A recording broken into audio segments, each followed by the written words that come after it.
Welcome to my channel English পরিচয়, learn English systematically and lesson wise. আজকে আমি তোমাদের জন্য একটা গুরুত্বপূর্ণ ক্লাস নিয়ে এসেছি, সেটা হলো প্রোনাউন্সিয়েশনের উপরে।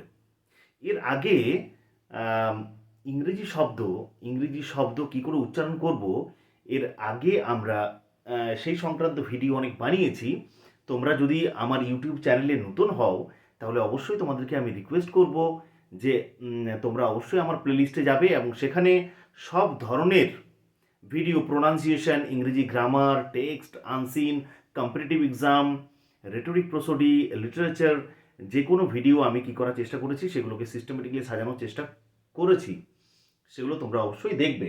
আর প্রোনাউন্সিয়েশন সংক্রান্ত যে সমস্ত ভিডিওগুলো আমি বানিয়েছি তাদের লিস্ট আমি চেষ্টা করব যে ডেসক্রিপশন বক্সের নিচে দিয়ে রাখতে, তোমরা সেগুলো অবশ্যই দেখে নেবে।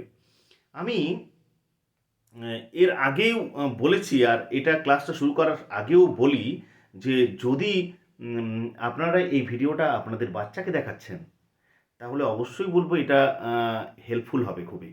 আর যারা বিগিনার, ইংরেজি শিখতে চাইছো নতুন করে, গান তো একদিনে শেখা যায় না, সা রে গা মা পা ধা নি সা একে একে শিখতে হয়। সেরকম যে কোনো ভাষাও কিন্তু একদিনে আয়ত্ত করা যায় না, আস্তে আস্তে আস্তে আস্তে ইউ হ্যাভ টু মাস্টার ইট, তোমাকে এটা আয়ত্ত করতে হবে। তো আরেকবার বলে নিই যে ইংরেজিতে এ থেকে জেড পর্যন্ত মোট 26টি লেটার বা বর্ণ রয়েছে। এই 26টি লেটার একসাথে যখন গাঁথা হবে, তখন একটা মালার মতো তৈরি হবে, তখন তাকে বলা হয় অ্যালফাবেট বা বর্ণমালা, যাকে আমরা বর্ণমালাকে দুটি ভাগে ভাগ করি। একটা হলো ভাওয়েল বা স্বরবর্ণ, আর একটা হলো কনসোনেন্ট বা ব্যঞ্জন বর্ণ। এ থেকে জেড পর্যন্ত 26টি লেটারের মধ্যে এ, ই, আই, ও, ইউ এগুলোকে বলা হয় ভাওয়েল বা স্বরবর্ণ। আর এই এ, ই, আই, ও, ইউ এই 5টি লেটার বাদ দিয়ে বাকি 21টি লেটারকে বলা হয়, এই যে বি, সি, পি, বাকি সব লেটারগুলোকে বলা হয় কনসোনেন্ট বা ব্যঞ্জন বর্ণ। এর আগেও বলেছি, এখনও বলছি যে ভাওয়েল এবং কনসোনেন্টের কনসেপ্টটা কিন্তু ডিপেন্ডিং অন সাউন্ড। এগুলো কিন্তু এ রয়েছে মানে সেটি ভাওয়েল হবে এমন কোনো মানে নেই, তার সাউন্ডটা ভাওয়েলের মতো কিনা। বা বি রয়েছে, সেই সাউন্ডটা এস রয়েছে, সেই সাউন্ডটা ভাওয়েলের মতো না কনসোনেন্টের মতো। যেমন আমি একটা শব্দ বলছি এসডিও, এসডিও, দেখো শব্দটা শুরু হচ্ছে এস দিয়ে, কিন্তু এসটা উচ্চারণ করার সময় এ চলে আসছে, এস ডিও, এটা তো ভাওয়েল সাউন্ড, তাহলে দেখতে কনসোনেন্ট মতো হলেও কিন্তু ভাওয়েল হয়। আবার অনেক সময় ভাওয়েল দিয়ে শব্দটা শুরু হচ্ছে কিন্তু তার সাউন্ডটা হলো কনসোনেন্ট। এগুলো কিন্তু আস্তে আস্তে আস্তে আস্তে আমরা শিখবো বা জানবো। তো ভাওয়েলের কাজটা কি? এ, ই, আই, ও, ইউ এই 5টিকে বলা হয় ভাওয়েল বা স্বরবর্ণ। ভাওয়েল ছাড়া কোনো শব্দ উচ্চারিত হতে পারে না। এর আগেও আমি একটা জিনিস বলেছিলাম যে সিলেবল বা দল বলে একটা জিনিসের কথা আমি বলেছিলাম, যে দল কাকে বলে। দল হলো একটি শব্দের যতটুকু অংশ একটি মাত্র নিঃশ্বাসে উচ্চারণ করতে পারা যায় তাকে বলা হয় সিলেবল বা দল। তুমি হয়তো বুঝতে পারলে না, আমি বলি একটা শব্দ, আমি একটা শব্দ বলছি গদাধর।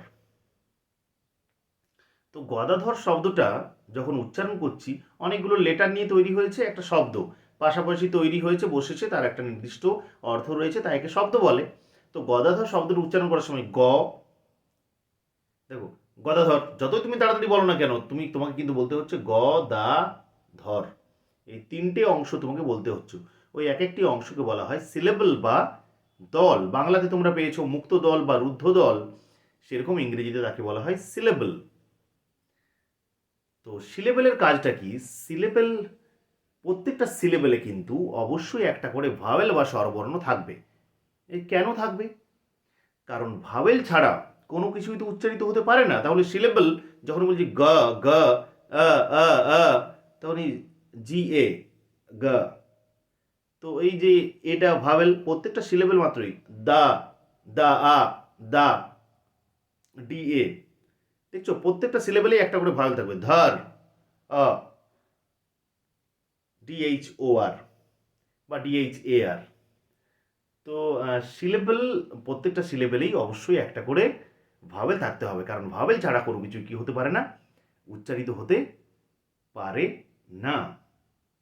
তাহলে আমরা এখন শিখছি যে ভাওয়েলের স্থান বিশেষে উচ্চারণ কীরকম হয়।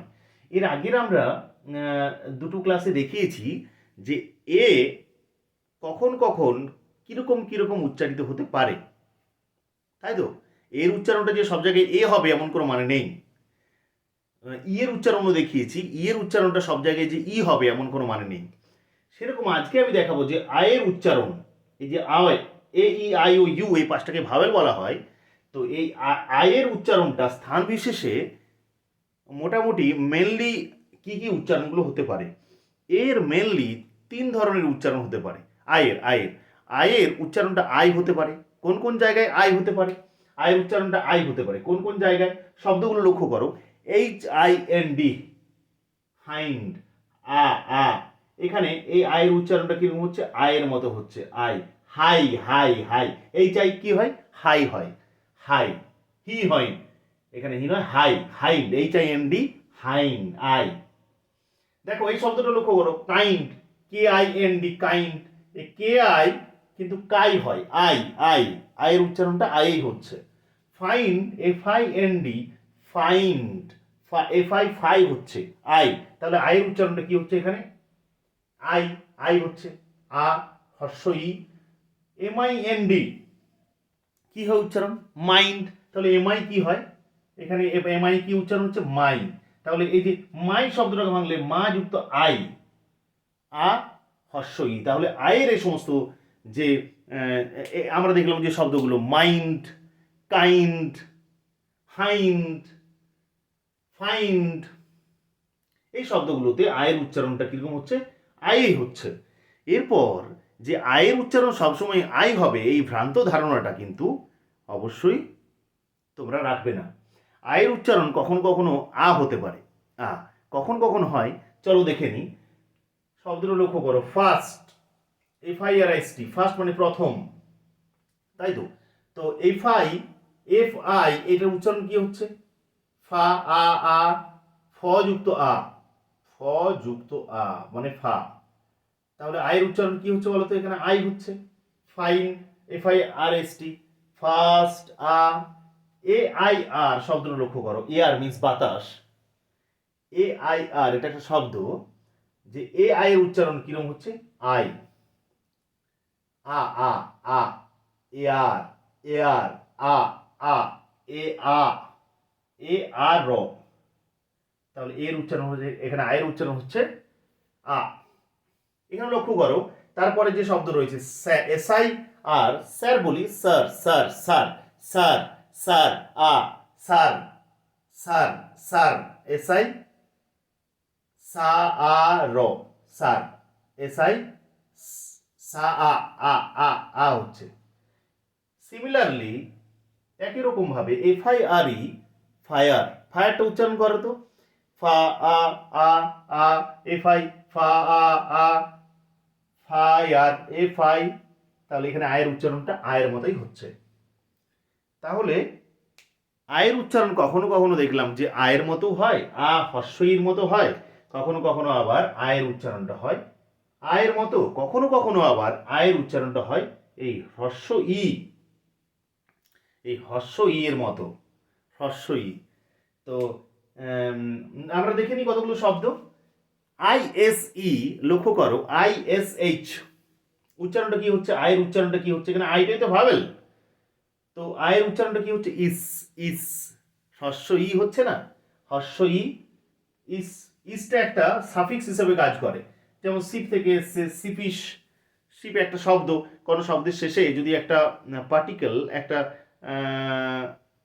শব্দের অংশ যদি যুক্ত হয়ে সেই শব্দটার পার্টস অফ স্পিচকে চেঞ্জ করে দেয় বা মিনিংকে চেঞ্জ করে দেয়, তাকে বলা হয় সাফিক্স। আর আগে যোগ হলে তাকে বলা হয় প্রেফিক্স। এগুলো নিয়ে ক্লাস আমরা বানাবো। লক্ষ্য করো, ফিস শব্দটা, ফিস, FISH, ফিস। তাহলে FI, এখানে আয়ের উচ্চারণটা কি হচ্ছে? আয়ের উচ্চারণটা কিন্তু হর্ষ ই এর মতো হচ্ছে, ফি ই, ফি ইস, ই। মিস, MISS, মিস, মিস, মিসে এখানে আয়ের উচ্চারণটা কিসের মতো হচ্ছে? হর্ষ ই এর মতো হচ্ছে। মি, ই, ই, মি, ই, ইস, মিস। কি আই ডাবল এস, কিস, চুম্বন করা। Kiss, E, E, K I, ই, কি, ই, আয়ের উচ্চারণটা ই এর মতো হচ্ছে, হর্ষ ই এর মতো হচ্ছে। উচ্চারণ সবসময় ট্রাই টু ফিল ইট, উচ্চারণটা অনুভব করার চেষ্টা করো, ভেঙে ভেঙে করার চেষ্টা করো। দেখবে যদি আহ, আপনারা আপনাদের বাচ্চাকে শেখাচ্ছেন বা নিজেরাই শিখছেন বিগিনার হিসেবে, শেখার তো কোনো শেষ নেই, আর শেখার কোনো বয়স হয় না। আমরাও শিখছি, প্রতিনিয়ত শেখার চেষ্টা করি। তো এই উচ্চারণগুলো যদি তোমরা ভেঙে ভেঙে করো, তাহলে অবশ্যই তোমরা যে ভাওয়েলের ঠিক কোন কোন জায়গায় কি কি উচ্চারণ হচ্ছে সেগুলো তোমরা অবশ্যই বুঝতে পারবে। যদি ভিডিওটা ভালো লেগে থাকে তাহলে অবশ্যই তোমরা তোমাদের বন্ধুদের মধ্যে বেশি বেশি করে শেয়ার করবে, যাতে সবার কাজে লাগে। যদি কাজে লাগে আমার খুবই ভালো লাগবে। Thank you very much for watching my video till the and.